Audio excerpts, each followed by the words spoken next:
नमस्कार दोस्तों। तो जैसे कि आप सब जानते हैं कि पिछले कुछ दिनों से हम हिंदी साहित्य के एक वाक्य प्रश्न उत्तर की चर्चा कर रहे हैं। अभी तक हम 8 क्लास कंप्लीट कर चुके हैं। आज 9वां क्लास है और आज भी हम हिंदी साहित्य के 100 महत्वपूर्ण प्रश्न उत्तर की चर्चा करेंगे जो विभिन्न प्रकार के प्रतियोगी परीक्षाओं में आ सकता है। और इससे पहले अगर आपने अभी तक मेरे पहले के क्लासेस नहीं देखे हैं तो आप जाके देख सकते हैं। हमने आदिकाल, भक्तिकाल, रीतिकाल, आधुनिक काल और जो आधुनिक काल के प्रमुख गद्य विधाएं हैं जैसे उपन्यास, कहानी, रेखाचित्र, आत्मकथा, जीवनी, इनसे जुड़े प्रश्न उत्तर की चर्चा भी हम कर चुके हैं जो बहुत ही महत्वपूर्ण है और कई बार परीक्षाओं में पूछा गया है।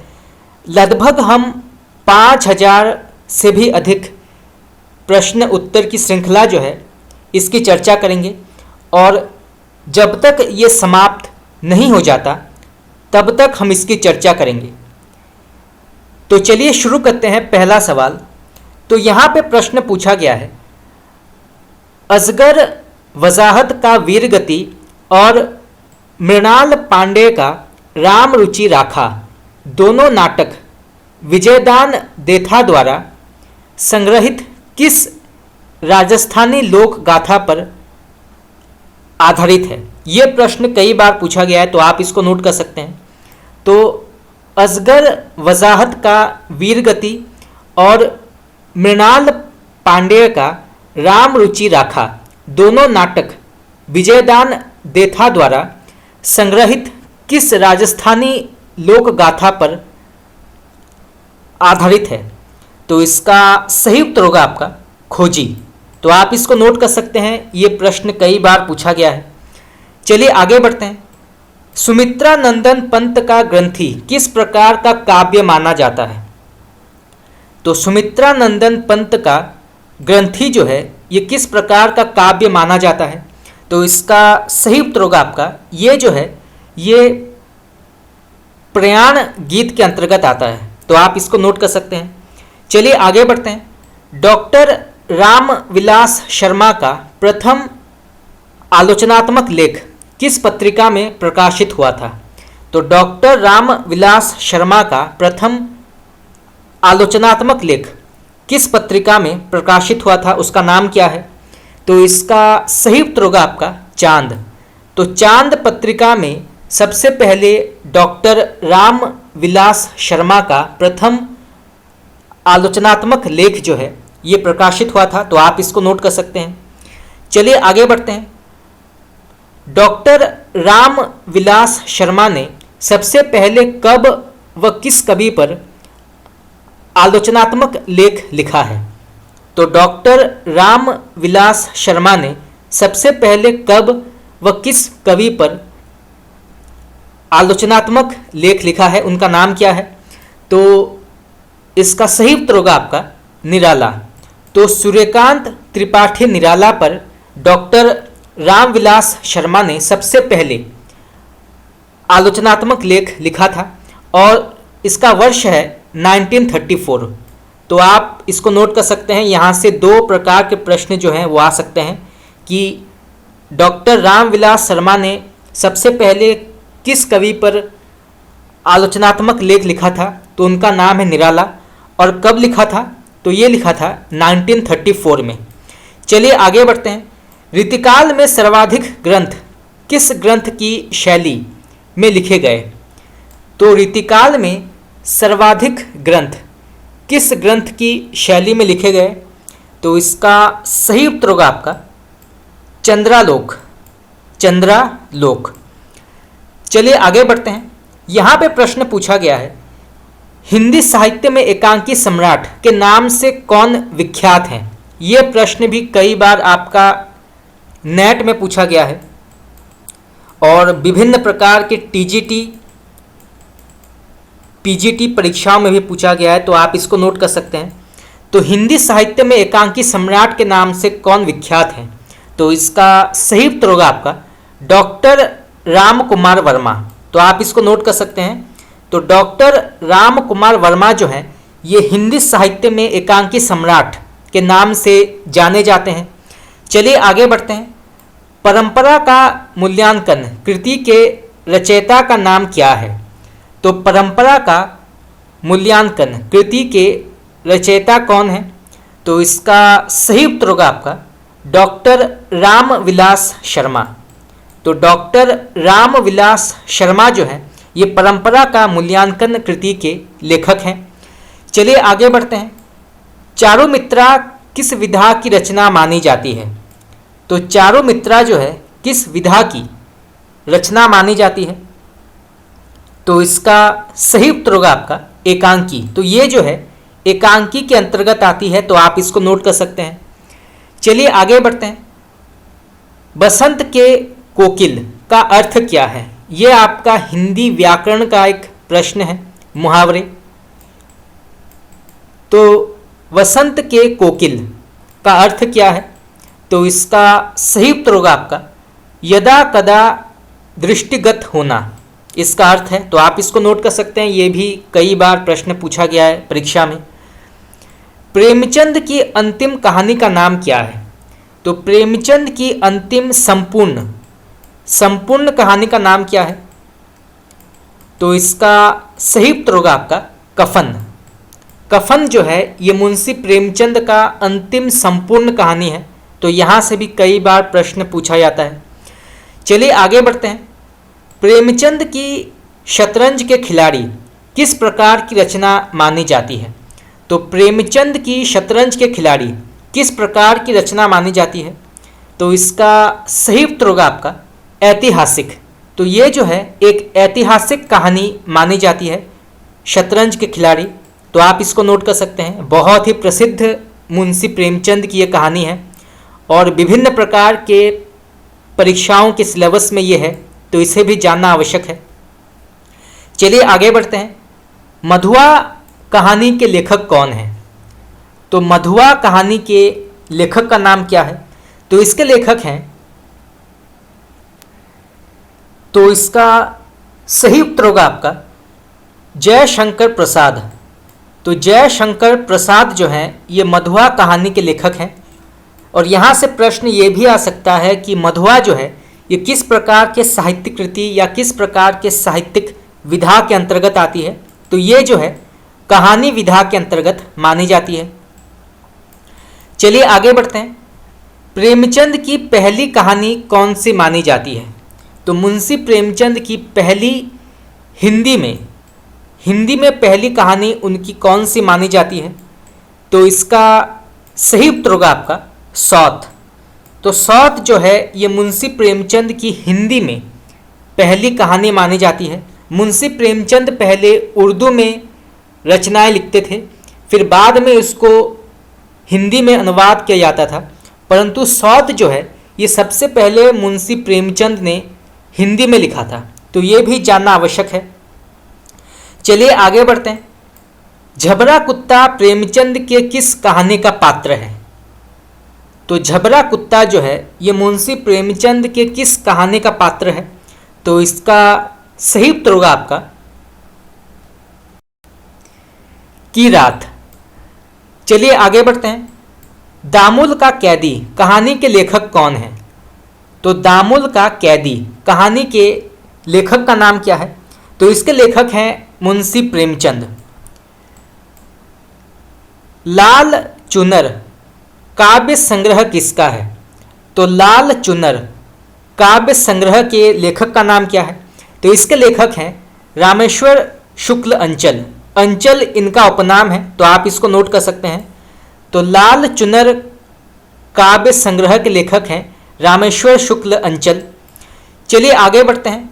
यहाँ पे प्रश्न पूछा गया है, उसकी यादों के तरु पल्लव लो अब तो हम छोड़ चले, पंक्ति किसकी है? तो यहाँ पर एक पंक्ति दी गई है, तो बताना है कि इसके कवि कौन है। तो उसकी यादों के तरु पल्लव लो अब तो हम छोड़ चले, पंक्ति के लेखक कौन है? तो इसके लेखक हैं माखन लाल चतुर्वेदी। तो आप इसको नोट कर सकते हैं, ये पंक्ति आ सकता है परीक्षाओं में। चलिए आगे बढ़ते हैं।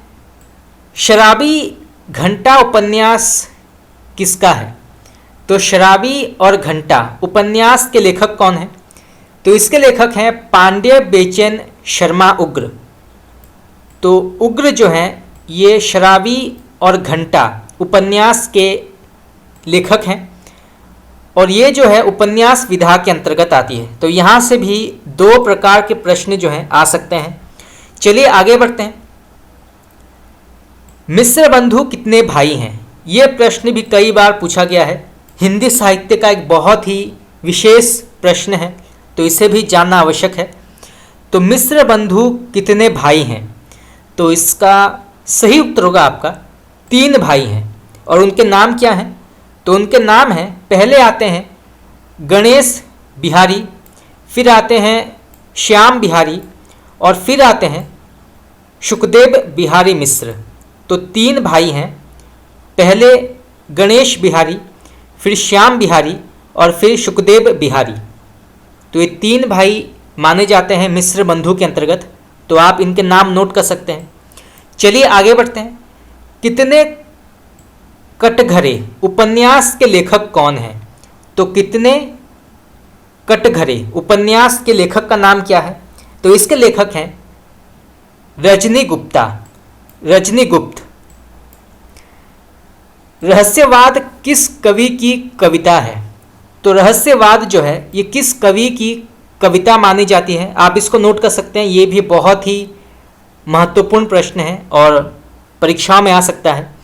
तो रहस्यवाद जो है ये अज्ञ की कविता मानी जाती है। तो आप इसको नोट कर सकते हैं। चलिए आगे बढ़ते हैं। पंच परमेश्वर कहानी किनकी मानी जाती है? तो पंच परमेश्वर कहानी जो है किनकी मानी जाती है? तो इसका सही उत्तर होगा आपका, ये जो है प्रेमचंद और रांगे राघव दोनों ने ही पंच परमेश्वर नाम से कहानी लिखी है। तो यहाँ से जो है प्रश्न आ सकता है कि मुंशी प्रेमचंद के अलावा और कौन से लेखक ने पंच परमेश्वर के नाम से कहानी लिखी है? तो उनका नाम क्या है? तो वो है रांगे राघव। तो रांगे राघव और मुंशी प्रेमचंद ने पंच परमेश्वर के नाम से कहानी लिखी है। तो आप इसको नोट कर सकते हैं। चलिए आगे बढ़ते हैं। यहाँ पे प्रश्न पूछा गया है वापसी कहानी किसने लिखी है? तो वापसी कहानी के लेखक का नाम क्या है? तो इसके लेखक हैं उषा प्रियंवदा।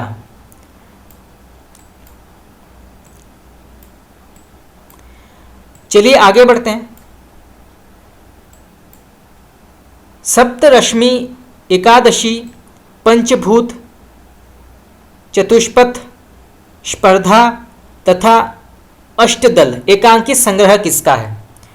तो सप्तरश्मि एकादशी पंचभूत चतुष्पथ स्पर्धा तथा अष्टदल एकांकी किसका है? ये सभी जो हैं ये एकांकी के अंतर्गत आते हैं। तो आप इनको नोट कर सकते हैं।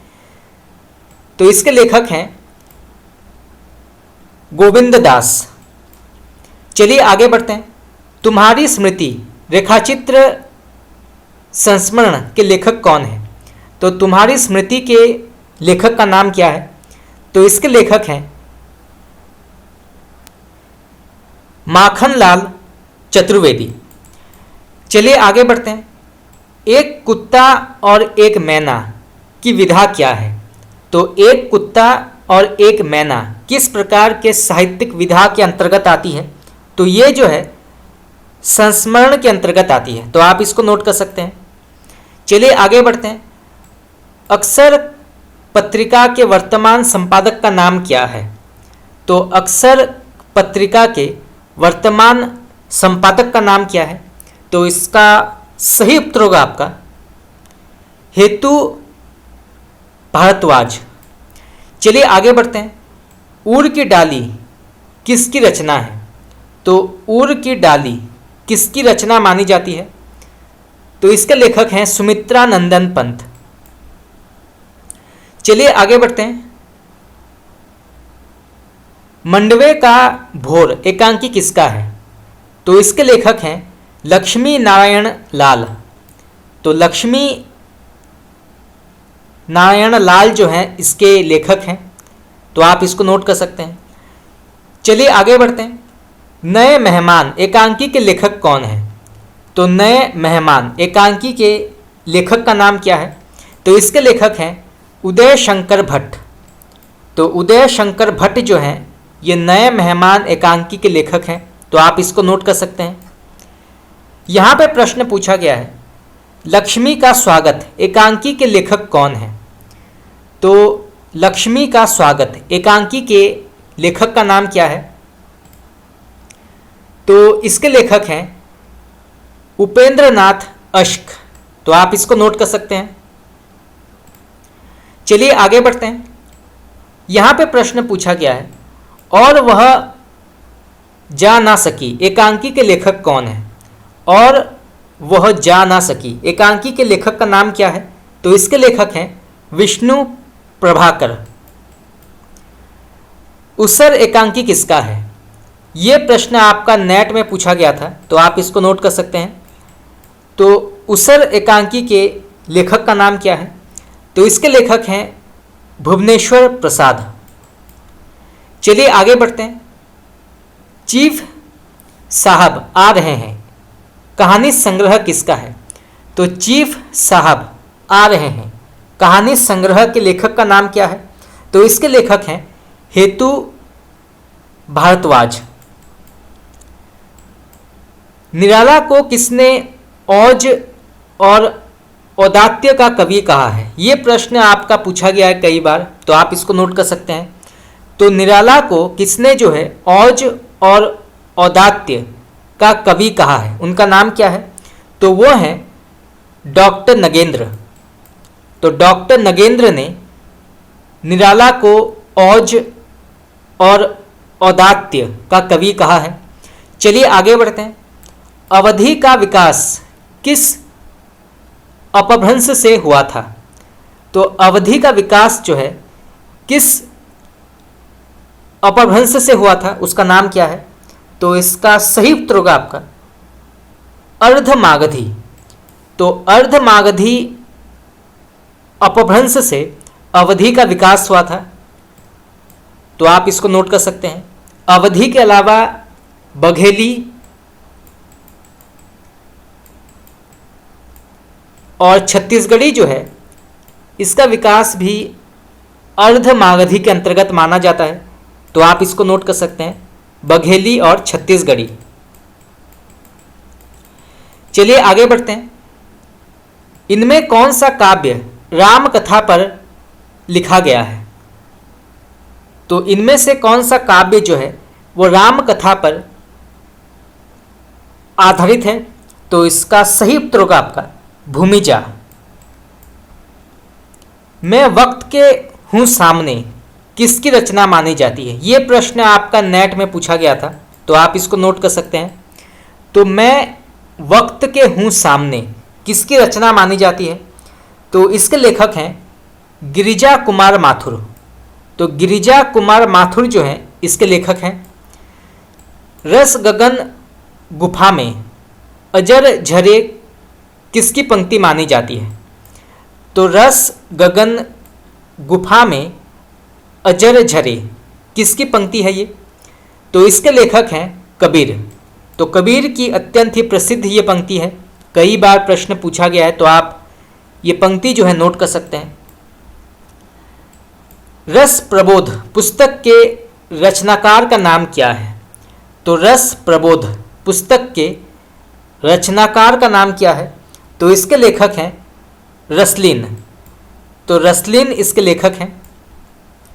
हिंदी में संस्मरण साहित्य के प्रवर्तक कौन माने जाते हैं? तो हिंदी में संस्मरण साहित्य के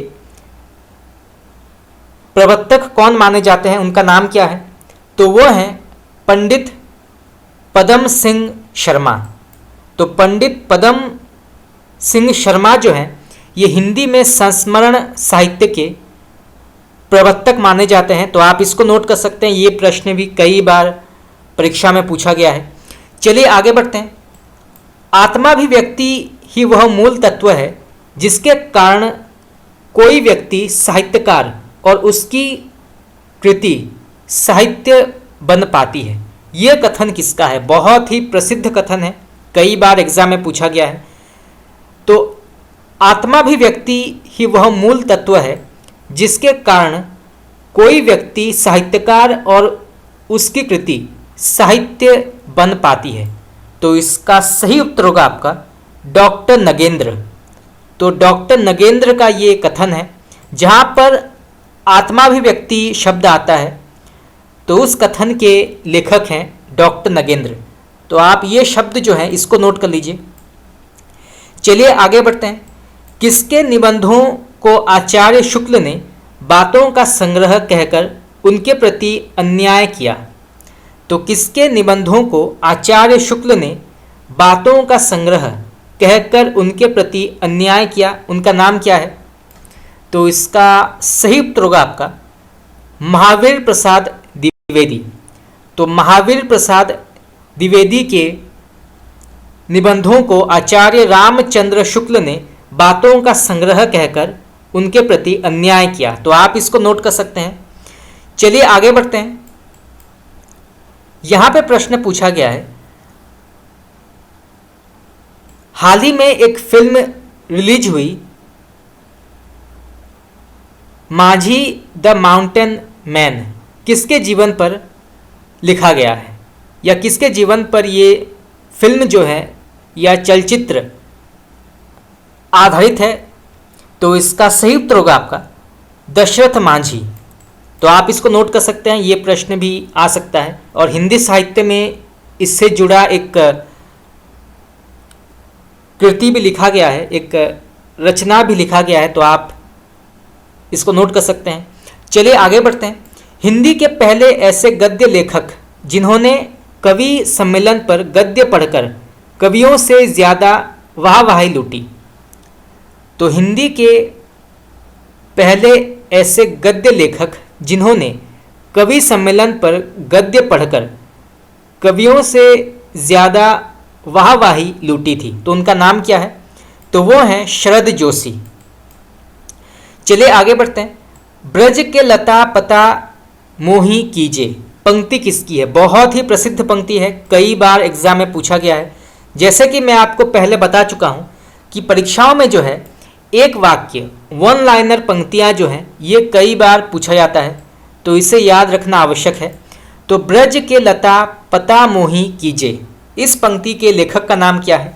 तो इसके लेखक हैं जगन्नाथ दास रत्नाकर। तो रत्नाकर इसके लेखक हैं, तो आप इसको नोट कर सकते हैं। चलिए आगे बढ़ते हैं। अपने अपने राम उपन्यास के लेखक कौन हैं? तो अपने अपने राम उपन्यास के लेखक का नाम क्या है? तो इसके लेखक हैं भगवान सिंह। और यहाँ से प्रश्न ये भी आ सकता है कि अपने अपने राम किस प्रकार के साहित्यिक कृति या किस प्रकार के साहित्यिक विधा के अंतर्गत आती है? तो ये जो है उपन्यास विधा के अंतर्गत मानी जाती है और इसके लेखक हैं भगवान सिंह। चलिए आगे बढ़ते हैं। जागृत युग के स्वप्न फूलों से नहीं चिंगारियों से सजाए जाते हैं, ये किस कवि की पंक्ति मानी जाती है? बहुत ही प्रसिद्ध पंक्ति है, कई बार एग्जाम में पूछा गया है। तो जागृत युग के स्वप्न फूलों से नहीं चिंगारियों से सजाए जाते हैं, तो ये किस कवि की पंक्तियां मानी जाती हैं या किस कवि का ये कथन है? तो इसका सही उत्तर होगा आपका रामधारी सिंह दिनकर। तो दिनकर की ये अत्यंत ही प्रसिद्ध कथन है, तो आप इसको नोट कर सकते हैं। नई कहानी की भूमिका पुस्तक के लेखक का नाम क्या है? तो नई कहानी की भूमिका पुस्तक के लेखक का नाम क्या है? तो इसके लेखक हैं कमलेश्वर। तो कमलेश्वर इसके लेखक हैं नई कहानी की भूमिका। चलिए आगे बढ़ते हैं। प्रगतिवाद छायावाद की भस्म से पैदा नहीं हुआ, वह उसके यौवन का गला घोंटकर ही उठ खड़ा हुआ। यह कथन किस आलोचक का है? बहुत ही प्रसिद्ध कथन है, तो आप इसको नोट कर सकते हैं। तो फिर से पढ़ते हैं। प्रगतिवाद छायावाद की भस्म से पैदा नहीं हुआ, वो उसके यौवन का गला घोट कर ही उठ खड़ा हुआ। तो इस प्रसिद्ध कथन के आलोचक का नाम क्या है? तो इसका सही उत्तर होगा आपका आचार्य नंद दुलारे वाजपेयी। तो आप इसको नोट कर सकते हैं। चलिए आगे बढ़ते हैं। प्रसिद्ध प्रवासी हिंदी लेखिका कौन है? तो प्रसिद्ध प्रवासी हिंदी लेखिका का नाम क्या है? तो वो है उषा प्रेमवदा। चलिए आगे बढ़ते हैं। यहाँ पर भी एक पंक्ति दी गई है, तो बताना है ये पंक्ति जो है तो इसका अर्थ क्या है। तो सबसे पहले पंक्ति पढ़ते हैं। गिरा अर्थ जल वीची सम कहियत भिन्न न भिन्न। यहाँ वीची का अर्थ क्या है? तो यहाँ पर जो शब्द दिया है वीची, इसका अर्थ क्या है? तो गिरा अर्थ जल वीची सम कहियत भिन्न न भिन्न। तो वीची शब्द का अर्थ क्या है? तो इसका सही उत्तर होगा आपका तरंग। तो वीची का अर्थ है तरंग। तो आप इसको नोट कर सकते हैं। उपन्यास यमदीप, तीसरी ताली, किन्नर कथा और गुलाम मंडी का विषय क्या है? तो उपन्यास यमदीप, तीसरी ताली, किन्नर कथा तथा गुलाम मंडी का विषय क्या है? तो इसका सही उत्तर होगा आपका किन्नर। चलिए आगे बढ़ते हैं। मानस के 4 घाटों में से नहीं है।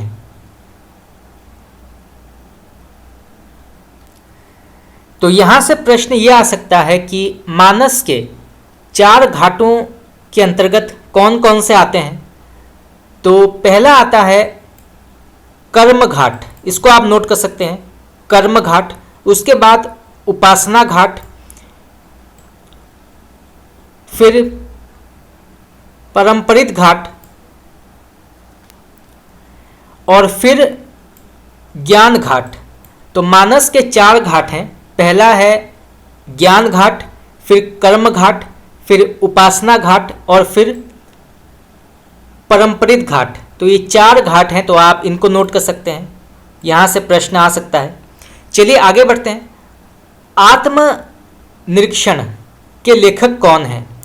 तो आत्मनिरीक्षण के लेखक का नाम क्या है? तो इसके लेखक हैं सेठ गोविंद दास। तो सेठ गोविंद दास जो हैं ये आत्मनिरीक्षण के लेखक हैं। तो आप इसको नोट कर सकते हैं। चलिए आगे बढ़ते हैं। यहाँ पे प्रश्न पूछा गया है, आज़ादी के बाद का प्रेमचंद किसे कहा गया है? तो आज़ादी के बाद का प्रेमचंद किसे कहा गया है? तो इसका सही उत्तर होगा आपका फणीश्वर नाथ रेणु। तो फणीश्वर नाथ रेणु को आज़ादी के बाद प्रेमचंद की उपाधि प्राप्त है, क्योंकि फणीश्वर नाथ रेणु भी मुंशी प्रेमचंद के भांति जो ग्रामीण समस्याएं होती थी उन पर वो रचनाएं लिखते थे, जैसे मैला अंचल, फिर परति परिकथा, जुलूस, पलटू बाबू रोड। तो ये सभी जो है ये ग्रामीण संस्कृति और ग्रामीण जो परेशानियां थी उनके ऊपर वो रचना लिखते थे। जैसे मुंशी प्रेमचंद भी जो है वो किसानों, ग्रामीण संस्कृति पर लिखते थे। तो यहाँ से प्रश्न ये आ सकता है। चलिए आगे बढ़ते हैं। अब तुमसे रुखसत होता हूँ, आओ संभालो साजे, गजल, नए तराने छेड़ो, मेरे नगमों की नींद आती है। ये पंक्ति किसकी है? तो अब तुमसे रुखसत होता हूँ, आओ संभालो साजे, नए तराने छेड़ो, मेरे नगमों को नींद आती है। तो इस पंक्ति के लेखक कौन है? तो इसके लेखक हैं गोरखपुरी। चलिए आगे बढ़ते हैं। उत्तर रामचरित का गुजराती में अनुवाद किसने किया था? तो उत्तर रामचरित का गुजराती में अनुवाद किसने किया था, उनका नाम क्या है? तो वो हैं उमाशंकर जोशी। तो उमाशंकर जोशी ने उत्तर रामचरित का गुजराती में अनुवाद किया था, तो आप इसको नोट कर सकते हैं। चलिए आगे बढ़ते हैं। तो यहाँ पर भी एक पंक्ति दी गई है, तो इस पंक्ति में निराला क्या कहना चाहते हैं ये जानना आवश्यक है। तो सबसे पहले पंक्ति पढ़ते हैं। धिक जीवन जो पाता ही आया विरोध, कहने वाले कैसे कवि निराला हैं। तो यहाँ पे जो पंक्ति दी गई है, धिक जीवन जो पाता ही आया विरोध, कहने वाले निराला जो हैं किस प्रकार के कवि माने जाते हैं। तो इसका सही उत्तर होगा आपका, ये जो है उत्कट आत्मशक्ति और अद्भुत जिजीविषा युक्त लेखक माने जाते हैं। तो निराला जो है ये उत्कट आत्मशक्ति और अद्भुत जिजीविषा युक्त लेखक माने जाते हैं। और ये पंक्ति जो है ये राम की शक्ति पूजा से लिया गया है। जब राम जो है उनको ये लगता है कि मैं सदैव जो है पराजित होता हूँ, मैं सीता को वापस लाने में असफल हो रहा हूँ, तो वो अपने आप को ये कहते हैं कि धिक जीवन जो पाता ही आया विरोध। तो आप इसको नोट कर सकते हैं। चलिए आगे बढ़ते हैं। फिराक गोरखपुरी का जन्म कब हुआ था। तो फिराक गोरखपुरी का जन्म कब हुआ था। तो इनका जन्म हुआ था 1896 में। तो 1896 में फिराक गोरखपुरी का जन्म हुआ था। तो आप इसको नोट कर सकते हैं। चलिए आगे बढ़ते हैं। फिराक गोरखपुरी का निधन कब हुआ था। तो अब प्रश्न पूछा गया है कि फिराक गोरखपुरी का निधन कब हुआ था। तो इनका निधन हुआ था 1983 में। तो जन्म हुआ था 1896 में और निधन हुआ था 1983 में। चलिए आगे बढ़ते हैं। फिराक गोरखपुरी को साहित्य अकादमी पुरस्कार कब मिला था या किस रचना पर मिला था। तो फिराक गोरखपुरी को साहित्य अकादमी पुरस्कार जो है किस रचना के लिए मिला था। तो इसका सही उत्तर होगा आपका गुले नगमा। चलिए आगे बढ़ते हैं। गोरखपुरी अपनी गजलों पर किसका प्रभाव मानते हैं। तो गोरखपुरी अपने गजलों पर किसका प्रभाव मानते हैं। तो इसका सही उत्तर होगा आपका मीर। तो मीर का प्रभाव मानते हैं फिराक गोरखपुरी अपने गजलों में। तो आप इसको नोट कर सकते हैं। और यहाँ से प्रश्न ये भी आ सकता है कि गोरखपुरी की विशेषता किसमें थी। तो वो था गजल। तो आप इसको नोट कर सकते हैं। चलिए आगे बढ़ते हैं। फिराक गोरखपुरी का मूल नाम क्या है। तो फिराक गोरखपुरी का मूल नाम क्या है, उनका वास्तविक नाम क्या है। तो उनका वास्तविक नाम है रघुपति सहाय। तो रघुपति सहाय जो है ये गोरखपुरी का वास्तविक नाम है। चलिए आगे बढ़ते हैं। रुबाई क्या है। ये शब्द आपने कई बार सुना होगा रुबाई। तो रुबाई का अर्थ क्या है। तो इसका अर्थ है फारसी का छंद। तो ये जो है एक प्रकार का फारसी का छंद माना जाता है रुबाई। तो आप इसको नोट कर सकते हैं। चलिए आगे बढ़ते हैं। डॉक्टर धर्मवीर भारती का उपन्यास गुनाहों का देवता मूलतः किस प्रकार का उपन्यास माना जाता है। तो डॉक्टर धर्मवीर भारती का उपन्यास गुनाहों का देवता मूलतः किस प्रकार का उपन्यास माना जाता है। तो इसका सही उत्तर होगा आपका भाव प्रवण प्रेम कथा। तो गुनाहों का देवता जो है यह भाव प्रवण प्रेम कथा के अंतर्गत आता है। चलिए आगे बढ़ते हैं। दारिद दसानन दबाई दूनी दिन बंधु पंक्ति में तुलसी ने गरीब की उपमा किससे की है। तो फिर से पढ़ते हैं। दारिद दसानन दबाई दूनी दिन बंधु। तो इस पंक्ति में तुलसी ने गरीब की उपमा किससे की है। तो इसका सही उत्तर होगा आपका रावण से। तो आप इसको नोट कर सकते हैं रावण से। चलिए आगे बढ़ते हैं। चतुरी चमार किनकी रचना मानी जाती है। ये प्रश्न आपका नेट में पूछा गया था। तो आप इसको नोट कर सकते हैं। तो चतुरी चमार किनकी रचना मानी जाती है? तो इसके लेखक हैं सूर्यकांत त्रिपाठी निराला। शुक्ल ने आधुनिक काल का प्रारंभ किस सन से माना है या किस वर्ष से माना है? तो आचार्य रामचंद्र शुक्ल ने आधुनिक काल का प्रारंभ किस वर्ष से माना है? तो इसका या किस साल से माना है? तो इसका सही उत्तर होगा आपका 1843। तो आप इसको नोट कर सकते हैं। तो सन 1843 से आचार्य रामचंद्र शुक्ल ने आधुनिक काल का प्रारंभ माना है। छायावाद की समर्थक पत्रिका का नाम क्या है? तो छायावाद की समर्थक पत्रिका का नाम क्या है? तो उसका नाम है माधुरी। तो आप इसको नोट कर सकते हैं, माधुरी। आखिर कब बदलेगी यह स्थिति? लेखक के उक्त कथन में भाव निहित है। तो किस प्रकार का भाव निहित है इस पंक्ति में? आखिर कब बदलेगी यह स्थिति। तो इसमें जो है क्रांति का आह्वान किया गया है। तो आखिर कब बदलेगी यह स्थिति जो है, इसके माध्यम से लेखक क्रांति का आह्वान करना चाहते हैं। तो यहाँ से ये प्रश्न आ सकता है, तो आप इसको नोट कर सकते हैं। चलिए आगे बढ़ते हैं। किस पत्रिका ने सूर्यकांत त्रिपाठी को निराला नाम दिया है? ये प्रश्न भी बहुत ही महत्वपूर्ण है, तो आप इसको नोट कर सकते हैं। तो किस पत्रिका ने सूर्यकांत त्रिपाठी को निराला उपनाम दिया है? तो इसका सही उत्तर होगा आपका मतवाला। तो मतवाला पत्रिका ने सूर्यकांत त्रिपाठी को निराला उपनाम दिया है। तो आप इसको नोट कर सकते हैं। चलिए आगे बढ़ते हैं। निराला रचनावली कितने खंडों में प्रकाशित हुआ था? तो निराला रचनावली जो है ये कितने खंडों में प्रकाशित हुआ था? तो इसका सही उत्तर होगा आपका 8।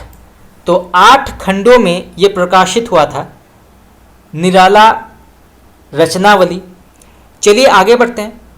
सरोज स्मृति कविता में मही किसका संकेत है? तो मही जो है ये किसका संकेत माना जाता है सरोज स्मृति में? तो इसका सही उत्तर होगा आपका पुत्री। और यहाँ से प्रश्न ये भी आ सकता है कि सरोज स्मृति के लेखक कौन है? तो इसके लेखक हैं निराला। और ये जो है शोक कविता के अंतर्गत आती है। शोक कविता के अंतर्गत आती है सरोज स्मृति। तो आप इसको नोट कर सकते हैं। यहाँ से जो है 2 प्रकार के प्रश्न आ सकते हैं। चलिए आगे बढ़ते हैं। धूत कहो अवधूत कहो, सवैये में तुलसी की कौन सी भक्ति है? तो धूत कहो अवधूत कहो, सवैये में तुलसी की कौन सी भक्ति मानी जाती है? तो इसका सही उत्तर होगा आपका दास्य भाव। तो इसमें जो है दास्य भाव की उत्पत्ति होती है इस पंक्ति के माध्यम से। तो आप इसको नोट कर सकते हैं। गीत गाने दो मुझे कविता में कवि किसे भुलाने के लिए गीत गाना चाहता है? तो गीत गाने दो मुझे कविता में कवि जो है किसे भुलाने के लिए गीत गाना चाहता है? तो इसका सही उत्तर होगा आपका वेदना। तो वेदना को भुलाने के लिए कवि जो है गीत गाने दो मुझे गाता है। तो आप इसको नोट कर सकते हैं। चलिए आगे बढ़ते हैं। यहाँ पे प्रश्न पूछा गया है निराला के बचपन का नाम क्या है? ये प्रश्न भी आपका एग्जाम में आ सकता है। तो आप इसको नोट कर सकते हैं। तो सूर्यकांत त्रिपाठी निराला के बचपन का नाम क्या है? तो इसका सही उत्तर होगा आपका सूर्य कुमार। तो सूर्य कुमार जो है ये निराला के बचपन का नाम है। चलिए आगे बढ़ते हैं। फीडबैक क्या है? ये जो है आपका पारिभाषिक शब्दावली का एक प्रश्न है। तो फीडबैक का अर्थ क्या है? तो इसका अर्थ है संदेश प्राप्तकर्ता की प्रतिक्रिया। तो संदेश प्राप्तकर्ता की प्रतिक्रिया जो है इसका अर्थ है फीडबैक। एनकोडिंग की उल्टी प्रतिक्रिया क्या है? तो एनकोडिंग की उल्टी प्रतिक्रिया क्या है? तो इसका सही उत्तर होगा आपका डिकोडिंग। तो एनकोडिंग का उल्टा प्रतिक्रिया है डिकोडिंग। चलिए आगे बढ़ते हैं। खुद को उर्दू और हिंदी का दोआब मानने वाले कवि कौन हैं? तो खुद को उर्दू और हिंदी का दोआब मानने वाले कवि का नाम क्या है? तो इसके लेखक हैं शमशेर बहादुर सिंह। ये प्रश्न भी कई बार पूछा गया है, तो आप इसको नोट कर सकते हैं। चलिए आगे बढ़ते हैं।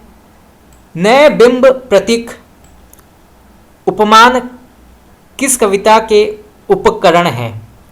तो नए बिंब प्रतीक उपमान किस कविता के उपकरण हैं या किस कविता के उपकरण बने? तो इसका सही उत्तर होगा आपका प्रयोगवाद। चलिए आगे बढ़ते हैं। एनकोडिंग क्या है? तो हिंदी में इसका अर्थ क्या है? तो एनकोडिंग का अर्थ है कूटीकृत। चलिए आगे बढ़ते हैं। तो यहां पर एक पंक्ति दी गई है, तो बताना है कि इसके कवि कौन है। तो सबसे पहले पंक्ति पढ़ते हैं। बतख हाउस रस्में जू है, कवित कहावे सोए। कथन किस कवि का है?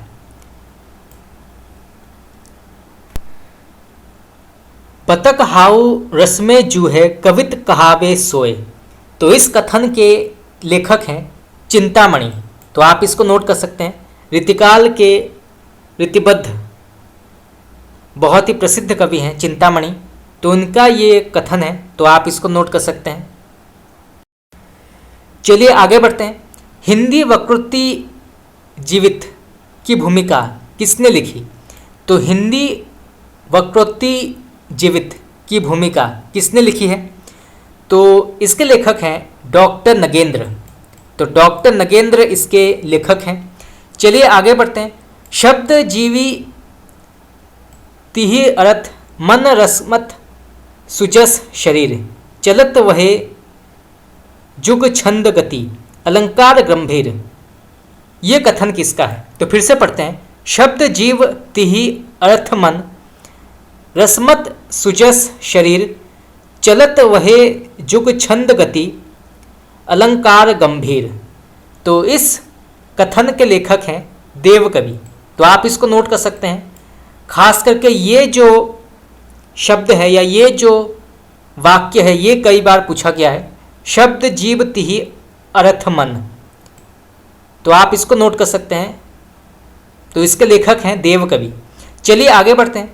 रंग दे बसंती चोला नाटक के रचनाकार का नाम क्या है? तो रंग दे बसंती चोला नाटक के रचनाकार का नाम क्या है? तो इसके लेखक हैं भीष्म साहनी। चलिए आगे बढ़ते हैं। देखिए मार्क्सवाद सिखाता है कि हर चीज पर डाउट करो, ये कथन किसका है? तो देखिए मार्क्सवाद सिखाता है कि हर चीज पर डाउट करो, तो ये कथन है डॉक्टर रामविलास शर्मा का। चलिए आगे बढ़ते हैं। शिव पूजन सहाय का एकमात्र उपन्यास का नाम क्या है? तो शिव पूजन सहाय का एकमात्र उपन्यास का नाम क्या है? ये प्रश्न भी कई बार पूछा गया है। तो इसका सही उत्तर होगा आपका देहाती दुनिया। ये प्रश्न आपका नेट में आया था। तो देहाती दुनिया जो है ये शिव पूजन सहाय का एकमात्र उपन्यास माना जाता है। चलिए आगे बढ़ते हैं। किसने बिहारी के दोहों का अनुवाद संस्कृत में किया है? तो किसने जो है बिहारी के दोहों का अनुवाद संस्कृत में किया है? तो इसका सही उत्तर होगा आपका पंडित परमानंद। तो पंडित परमानंद ने बिहारी के दोहों को संस्कृत में अनुवाद किया है। चलिए आगे बढ़ते हैं।